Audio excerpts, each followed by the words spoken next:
दोस्तों, मैं अनिल गुप्ता कहानियाँ सुनाने वाला आज आपके लिए अपनी श्रृंखला कहानियों की श्रृंखला मिलन का श्रृंखला में आज बंधन के संस्कार आपको सुनाऊंगा। अजय और सुनीता इस बार की मुलाकात में नौका विहार किए थे और आपस में एक दूसरे से काफ़ी बातें किए थे। एक दूसरे के शौक, पैशन और भविष्य की योजनाओं के विषय में भी बहुत सारी बातें किए थे। अपने इन यादों को सजोते हुए अजय अपने घर चला गया था और सुनीता अपने हॉस्टल पहुंच गई थी। सुनीता का फाइनल एग्ज़ाम आ गया था और वो अपने परीक्षा की तैयारी में व्यस्त हो गई थी। उसी बीच सुनीता के घर से उसके पापा उसे खबर करते हैं कि तुम्हारे शादी की डेट फाइनल हो गई है, एग्ज़ाम बाद तुम वापस आ जाओगी। सुनीता ने अपने पापा को बताया, पापा एग्ज़ाम के बाद हमें एनसीसी कैंप में 10 दिनों के लिए जाना है, उसके बाद ही आएंगे। सुनीता के पापा ने बोला, बेटा अब कैंप वगैरह करके क्या करेगी, अब तो तुझे विदा होना है। पापा के इस आग्रह में विग्रह भी था। सुनीता की परीक्षा खत्म हो गई थी और सुनीता एनसीसी कैंप पूर्ण करने के बाद अपने गांव वापस चली गई। सुनीता के घर पर भी शादियां की तैयारियां शुरू हो गई थी और अजय के घर पर भी शुरू हो गई थी। हमारे भारतीय संस्कृति में जो विवाह होता है ना, वो दूल्हा दुल्हन का मिलन ही नहीं बल्कि दो परिवारों का मिलन होता है, दो संस्कारों का मिलन होता है। और विवाह एक पूर्ण लंबी प्रक्रिया के बाद संपन्न होती है। अब इस लंबी प्रक्रिया में भी कई महीने पहले से तैयारियां शुरू हो जाती है। विवाह की तिथि फाइनल होने के बाद घर के सभी सदस्य एक साथ बैठकर एक एक दिन के कार्यक्रम का विस्तृत ब्यौरा बनाते हैं और कौन कौन से कार्यक्रम किस किस के जिम्मे रहेगा, ये कार्य घर के मुखिया तय करते हैं। दोनों पक्षों में विवाह की तैयारियां जोरों शोरों से शुरू हो गई थी। अजय और सुनीता दोनों के परिवार के सदस्य अभी तक यही जान रहे थे कि अजय और सुनीता एक दूसरे से अभी तक मिले नहीं हैं। अब जो उस समय का संचार माध्यम था भारतीय डाक विभाग, अब इस समय के लिए अजय और सुनीता के लिए फेल हो चुका था, क्योंकि सुनीता अपने घर आ गई थी। पत्रों का आदान प्रदान बंद हो गया था। बस घर वालों के चर्चाओं के अनुसार ही वे दोनों समाचारों से अवगत होते थे। अजय और सुनीता का दो मुलाकात के बाद उनके बीच प्यार का अंकुर फूट चुका था, इसलिए दोनों के अंदर एक अलग ही प्रकार की खुशी थी। अजय के घर पर भी तैयारियां जोरों शोरों से शुरू हो चुकी थी कि कपड़े का बाजार करने का लिस्ट बनना, किराने की सामग्री के लिए, मेहमानों को ठहरने के लिए, सबकी तैयारियां अजय के बाबूजी के देखरेख में चल रहा था।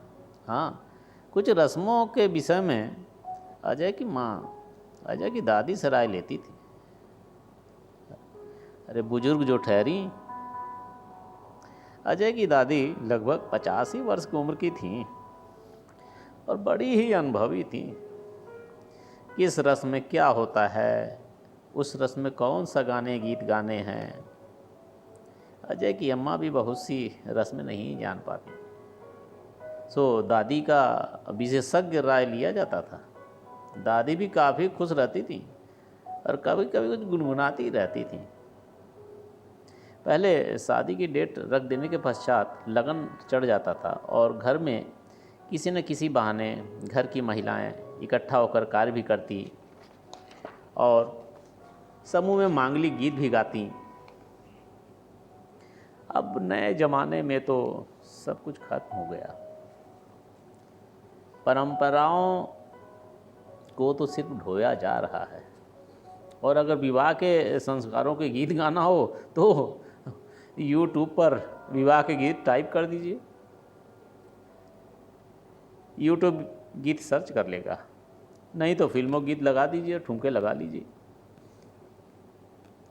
कभी कभी दादी बहुत खुश होती थी तो अजय को अपने पास बुला करके बैठा लेती थी और तब अजय के भाई बहन भी दादी के पास आसपास बैठ जाते थे और दादी अजय से कहती, बाबू जब ससुरारी जइहा ना और तुम्हार साली सब भौंके घेर के खड़ा हो जई हैं तब यही कविता सुना दी है। डेहरी पर से गिरल कसार सब लड़कियन के हमई भतार।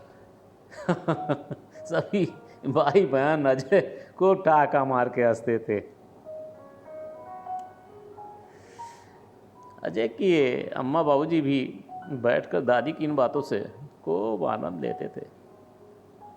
बाबूजी अम्मा से कहते थे, सीख लो, ये सब माई है जब तक तभी तक है। अम्मा भी बाबूजी की बात को हंसकर टाल देती थी। उधर सुनीता के वहाँ भी तैयारियां जोरों शोरों से चल रही थी। तभी सुनीता के पापा की अचानक तबीयत खराब हो गई और उन्हें हॉस्पिटल में भर्ती करानी पड़ी। सुनीता के भाई लोग भी काफ़ी परेशान थे कि अगले महीने शादी है, उसकी सभी तैयारियां करनी है और इधर पापा भी बीमार पड़ गए।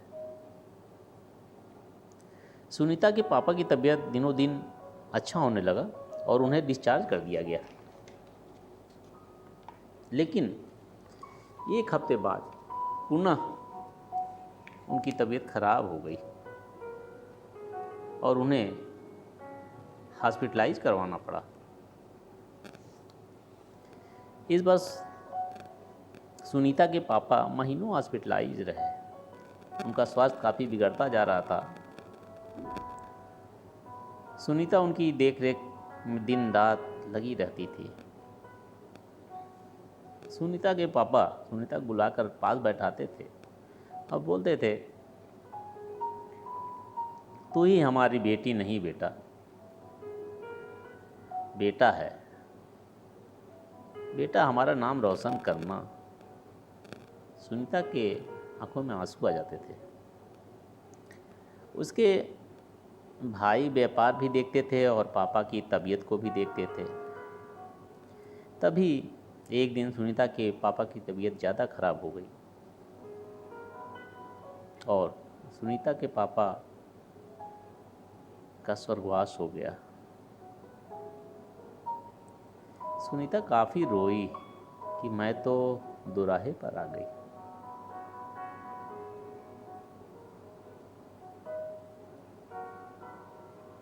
सुनीता के पापा सुनीता की हिम्मत जो थे,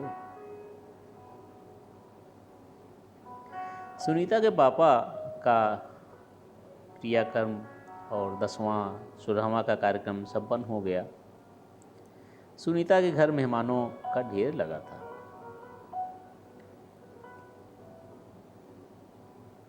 कई मेहमान तो सुनीता के सर पे हाथ फेरते हुए बोलते, बेचारी।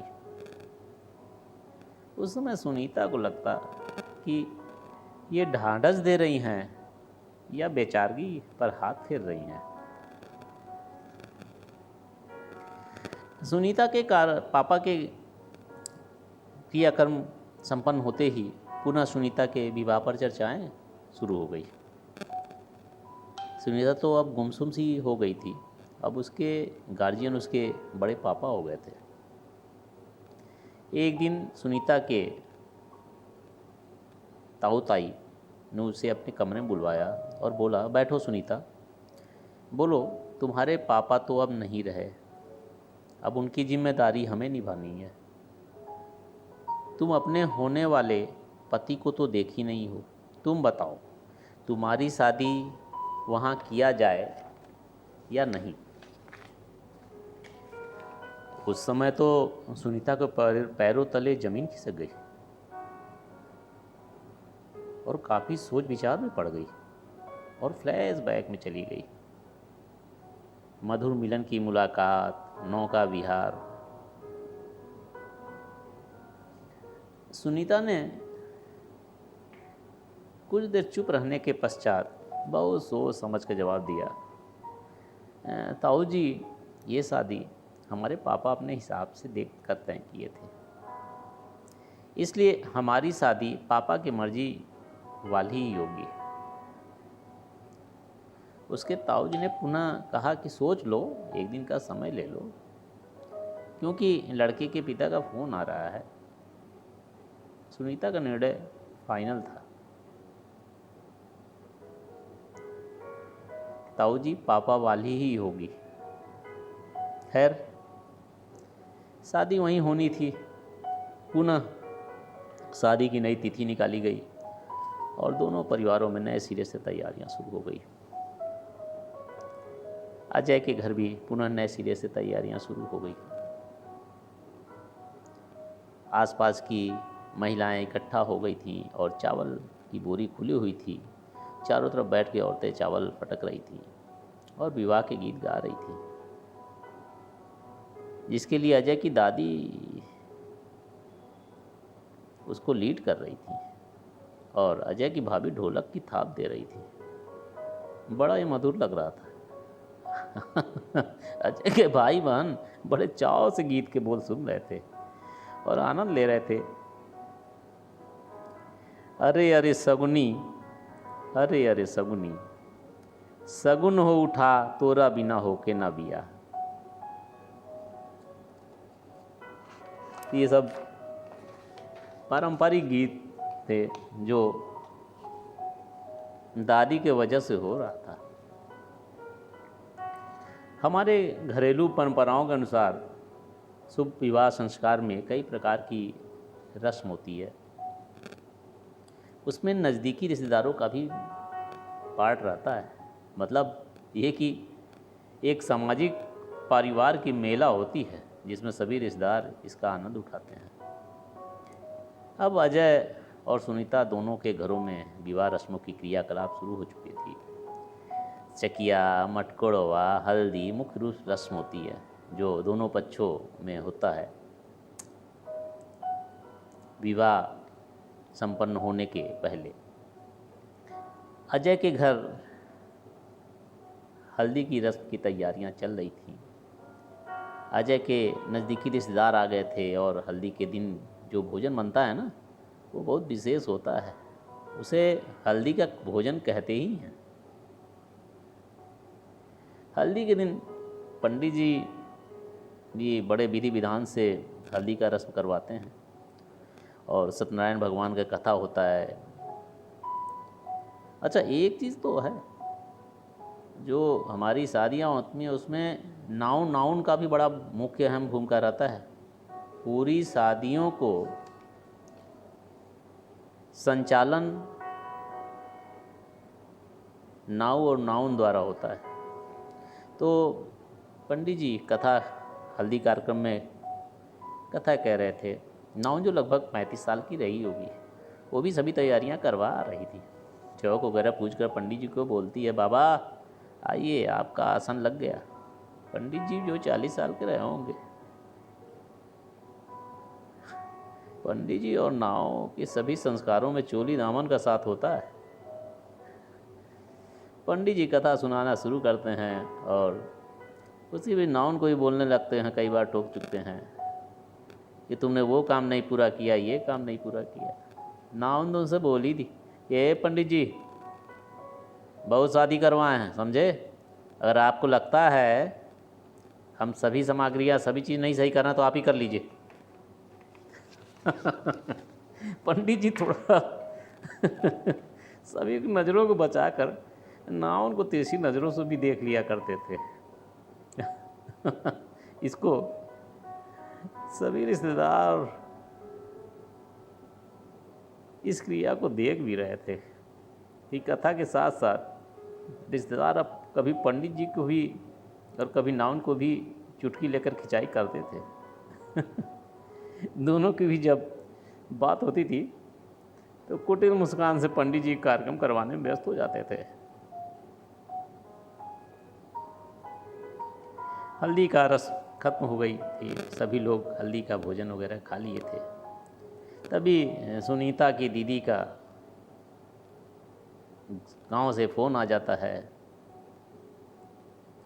और फ़ोन अजय की बहन ने उठाया।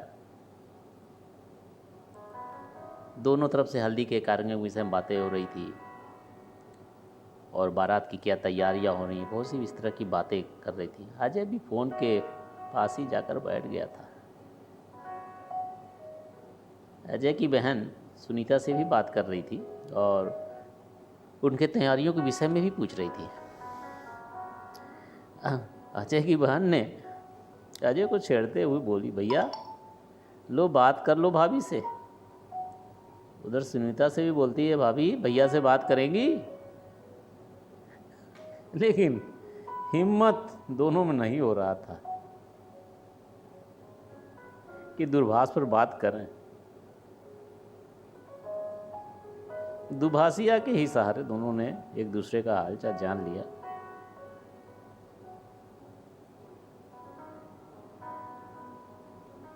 यह भी एक मिलन ही था दुभाषिया के सहारे।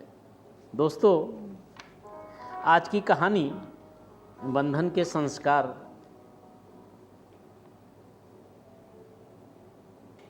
ये भाग 4 है कहानी श्रृंखला मिलन का।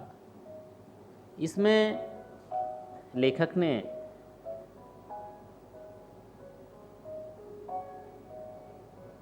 एक तरह से एक संदेश भी दिया है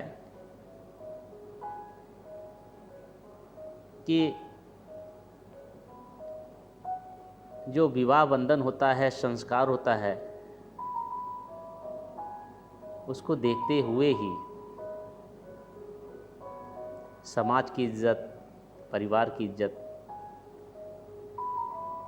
सब कुछ का मान रहे। लेखक रेखा गुड्डू ने इस पर विशेष प्रकाश डाला है।